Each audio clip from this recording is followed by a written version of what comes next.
வணக்கம் நண்பர்களே, நீங்கள் எந்த தொழில் செய்வராக இருந்தாலும் சரி, எங்களுடைய பயிற்சி உங்களுடைய மாத வருமானத்தை இருமடங்கு இல்லை பல மடங்கு உயர்த்தும் என்பதற்கு உறுதியளிக்கின்றோம். இந்த பயிற்சியில் நாங்கள் உங்களுக்கு கற்றுக் கொடுப்பது ஒருவருடைய பிறந்த தேதியை வைத்து அதற்கான பலனை எவ்வாறு கூறுவது, நியூமராலஜி படி ஒரு பெயர் சரியா தவறா என்பதையும் ஈஸியாக கணித்து கொள்ளலாம். 108 வகை பெயர்களுக்கான பெயர் பலன்கள் கற்றுத்தருகிறோம்.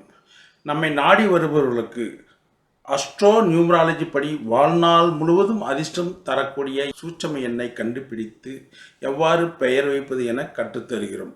சூட்சம எண்ணிற்கான அட்டவணையும் உங்களுக்கு வழங்குகிறோம். ஈப்ரு பிரமிடு பார்ப்பது எப்படி, அதன் பலன்கள் என்ன என்பதை கற்றுத்தருகிறோம். நியூமராலஜி படி அதிர்ஷ்டம் தரும் பிறவி எண் விதி எண்ணிற்கான சூட்சம எண் அட்டவணை தங்களுக்கு வழங்கப்படும். நண்பர்களே, எங்களின் இந்த பயிற்சியில் நீங்கள் ஒரு குழந்தைக்கு பெயர் வைப்பது எப்படி, ஒரு பெயர் சரியா தவறா, அதை எப்படி சரி செய்வது, இது போன்ற ஒரு முழுமையான நியூமராலஜி கோர்ஸ் இதில் நீங்கள் கற்றுக்கொள்ளப்படுகிறீர்கள்.